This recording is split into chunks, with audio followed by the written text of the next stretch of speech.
Hello, everyone. I'm Political Director Anthony Landry of SEIU 888. Today's guest has been a leader for 888 legislation throughout her history in the Mass Legislature. And now, in her current capacity as state auditor, she is once again ensuring fairness for everyone that we represent and all members of the Commonwealth. She was the lead sponsor of our legislation for our nuclear reactor retirement legislation and a staunch advocate for CPCS legislation. So without further ado, I would like to thank State Auditor Diana DiZoglio as our first political guest on the Local 888 podcast. Thank you for your time today, State Auditor. Thanks, Tony. Appreciate the opportunity to be here. Well, we have a few questions for you today that we'd like to enlighten our membership on, because the state auditor's office is finally getting a lot of recognition throughout the state for their role as an impartial party as to how things are handled in the Commonwealth and in municipalities. So right out of the gates, for our members who know the role of the state auditor, could you explain what are the powers that you have in your role and what people may not be aware of that you can do? Yeah, so a lot of people will ask me, why state auditor? Why would you want to be state auditor? I actually was previously a state representative for 6 years and was a senator for 4 years, and decided to run for state auditor because I wanted to help to increase transparency, accountability, equity, and accessibility in state government. Those are some of the issues that I really worked hard on during my time in the legislature. And I saw this as an opportunity to be able to advance causes specifically pertaining to those values, to those issues in our community. So I ran for state auditor, and a lot of people actually might think of auditor as something different than it is in this particular position. A lot of times people will hear the word auditor, there's the state auditor, here she comes, and they'll go like running in the other direction. And I have to let people know, I don't audit you individually. I'm not the IRS. I don't go through your personal tax returns. I audit state government for you to make sure that our government is spending your hard-earned tax dollars the right way. And we make sure that we analyze process and procedures in different state entities, agencies, and departments. Think about the MBTA and all the challenges there. We're currently conducting a performance and safety audit.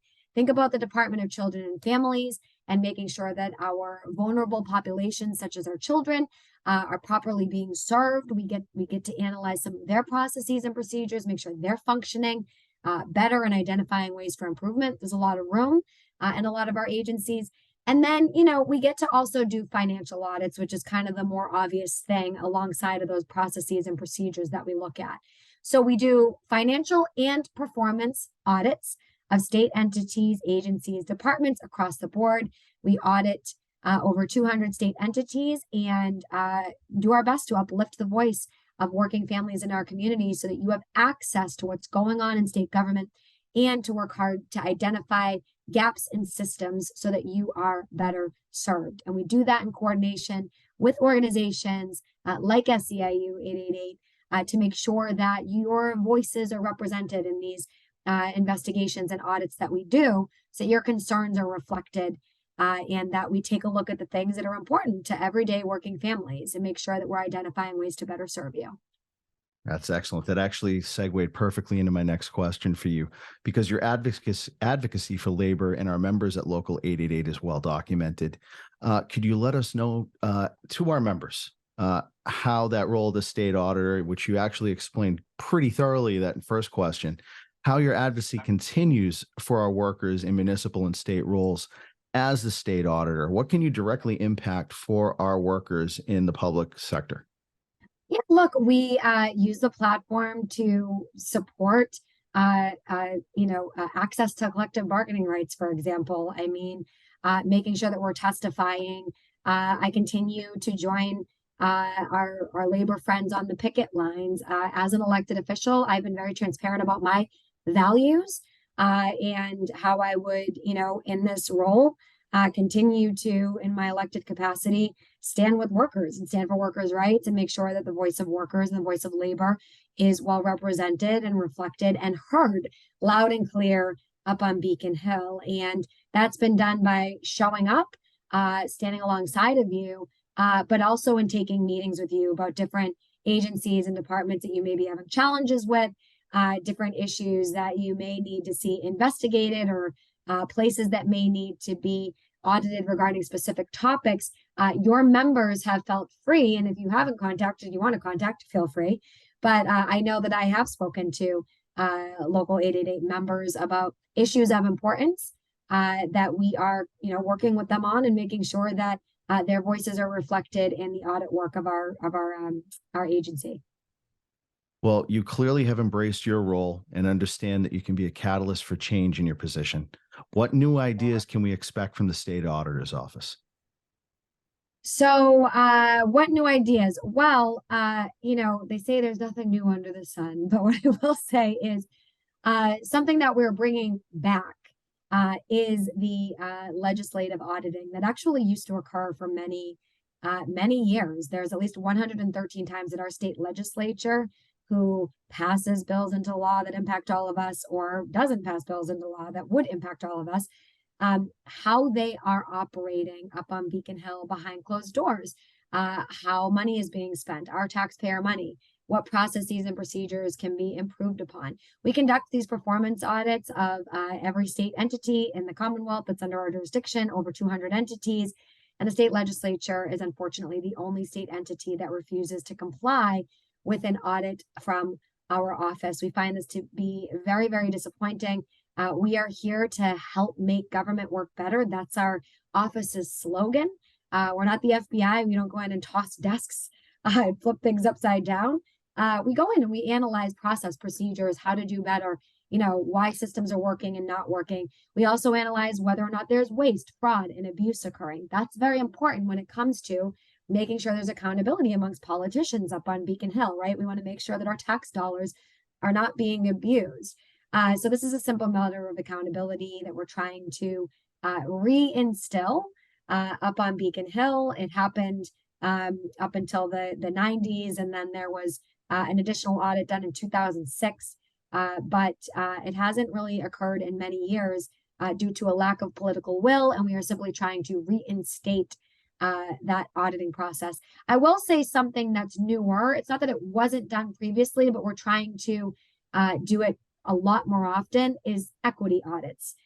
Making sure that as we're going through these state entities, that we're not just looking at compliance related aspects of different entities.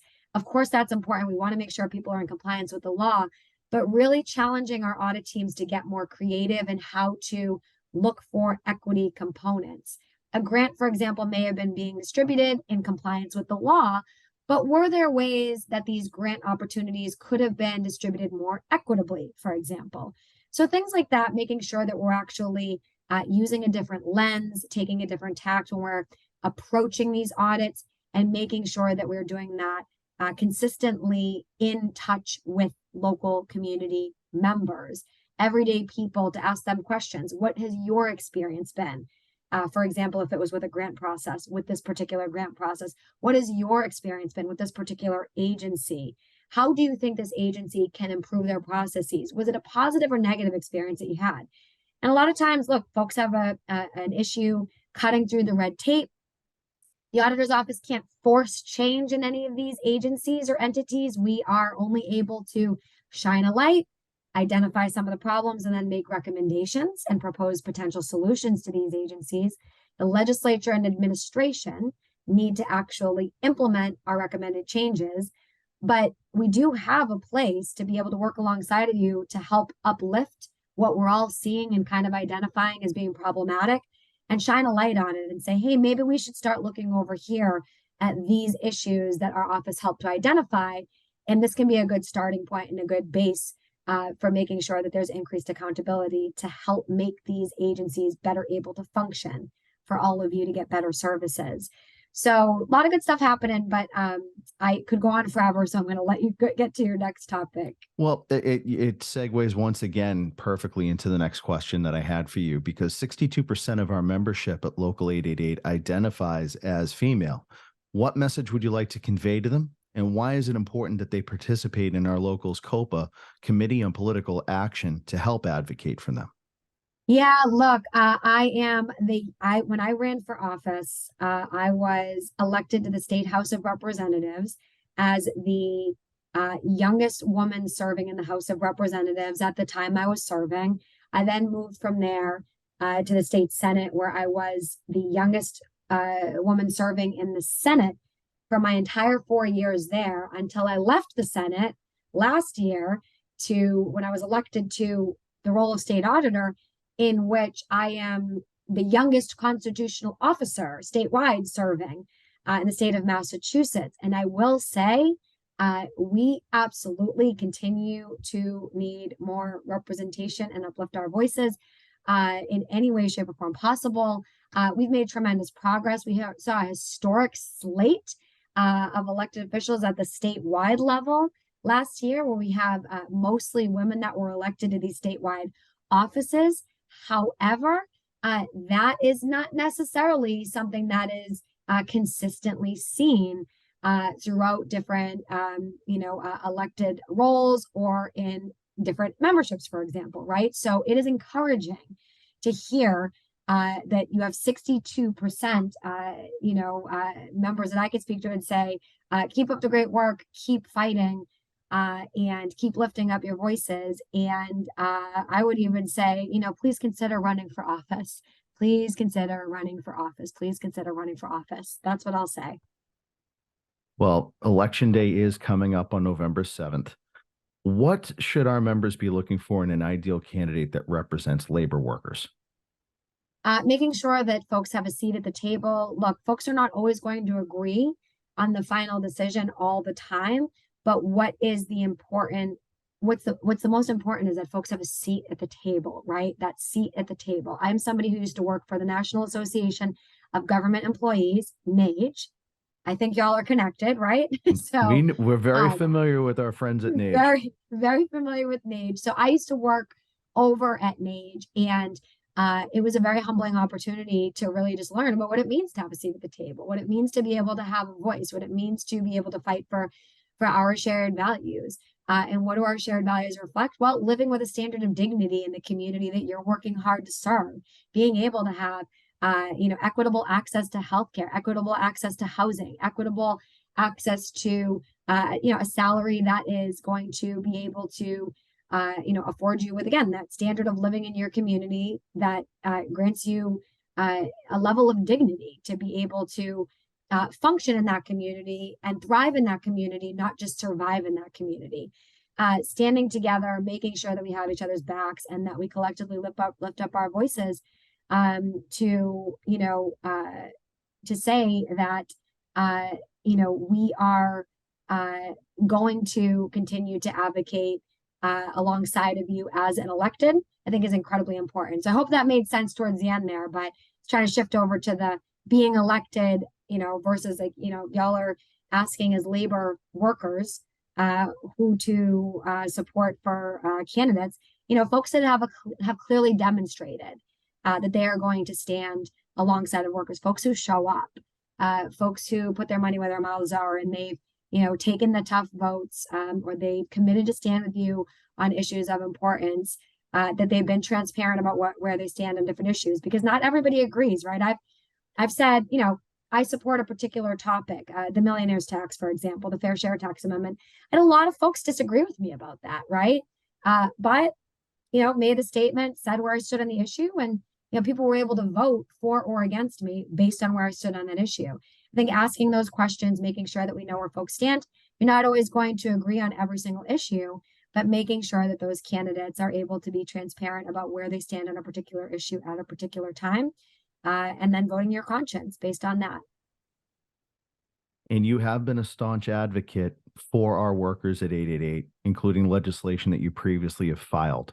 And you've also filed legislation on the potential of folks who could have collective bargaining rights. Could you tell us why it's important to have the legislation passed for the CPCS workers to gain their collective bargaining right, the Committee on Public Counsel Services? Yeah, so this is about making sure that these hard workers at the Committee for Public Counsel Services have a seat at the table, like we just said, right? We know that CPCS provides legal representation in Massachusetts for those unable to afford an attorney. And, you know, this includes representation in a host of different challenging situations, child welfare related situations, mental health related situations. You know, there are a lot of folks that are part of CPCS that might feel as though they do not have adequate representation and want a voice and want a seat at the table to be able to better advocate for themselves, for their values, for their families, for their rights. So collective bargaining, look, you know, as someone who worked with labor previously, and I forgot to mention that I was chief of staff at the Professional Firefighters of Massachusetts as well, but as somebody who strongly supports collective bargaining, again, this is all about making sure that these workers have a seat at the table to be able to have a collective voice to advocate for themselves. And that is what I support here. And, you know, that's why I support this. And I think it was a very important fact that you brought up as well, because the CPCS workers represent folks who are marginalized, who do not have access to the depth of attorneys who anyone who is actually in that fair share amendment would qualify for, could write a check to an attorney of their choice and advocate for them. We are dealing with a lot of our most at-risk people who CPCS provides services for, and it's incredibly important to be able to have this group of people that we advocate for, that our Commonwealth depends on, for our Commonwealth to move on a daily basis, to function. A lot of these people have to depend on CPCS advocacy to be able to ensure that they have a fair chance at having their day in court. So thank you so much for adding your voice to this fight. But, yeah, those youthful offenders, you know, we talk about, you know, just folks that don't have access. I mean, look, I remember being sexually harassed in the House of Representatives and not knowing where to turn. And, you know, I didn't know about a Committee for Public Counsel Services at that time, right? And I didn't have the resources to go and really hire an attorney. I ended up getting someone that helped pro bono, thankfully, but it didn't still turn out the way it probably should have turned out, right? But, you know, even just letting folks know that this exists, you know, I mean, it is such a tremendous resource, and, you know, folks are in need, and, you know, they deserve representation, and, you know, we value all the workers. So absolutely giving them a seat at the table. so you had just mentioned about an incident that had occurred in your career and in your life, because we all know that the walls between career and personal life are often one and the same at times. We're consumed by work in America right now. Everyone is working multiple jobs, or they're working extremely long hours during the day. And not all of these workplaces provide a respectable work atmosphere. And I've had the honor of working with a lot of real life heroes in attempting to have something called the Workplace Psychological Safety Act passed, which affects every single worker in the Commonwealth. It's regardless of private or public sector. Could you tell us why something such as the Workplace Psychological Safety Act, which protects workers from mobbing, bullying, harassment of any nature, why it is important to have this piece of legislation passed?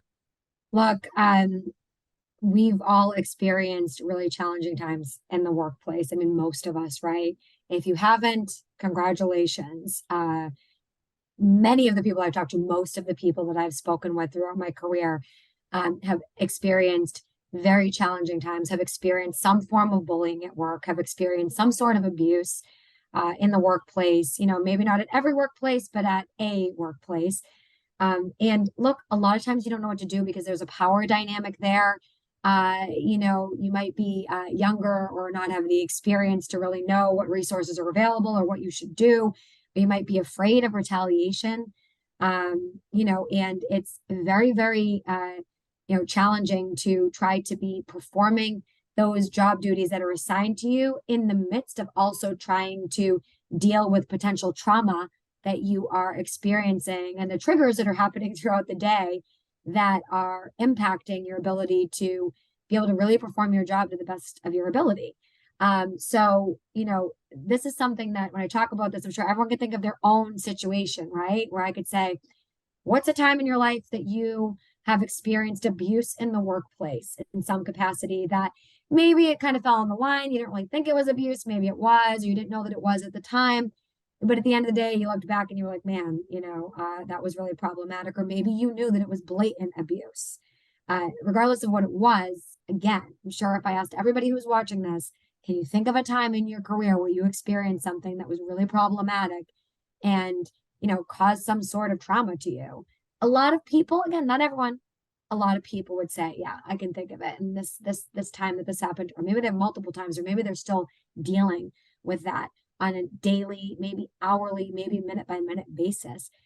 It is unacceptable for people to have to tolerate abusive work environments. So this bill is one additional thing that I believe that we can, work on and implement in order to, target those workplace related issues, those workplace abuse issues.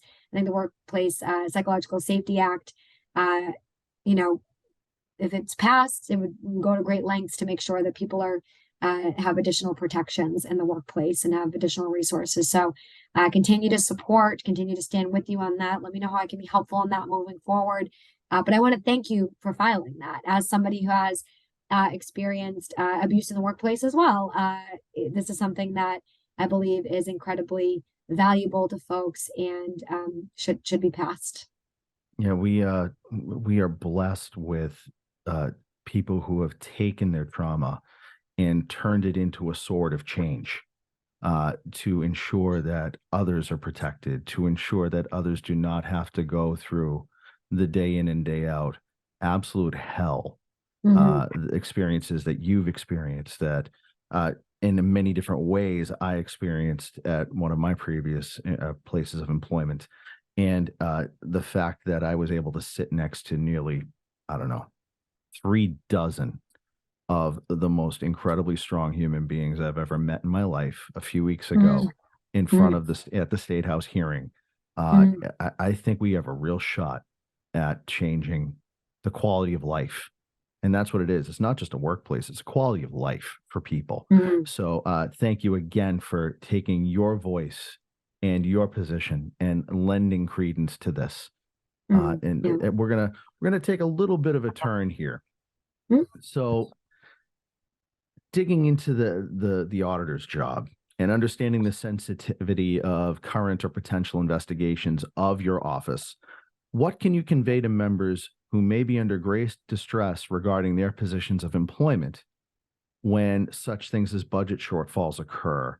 And what sense of security can they take from the auditor's office through your process of trying to investigate those things?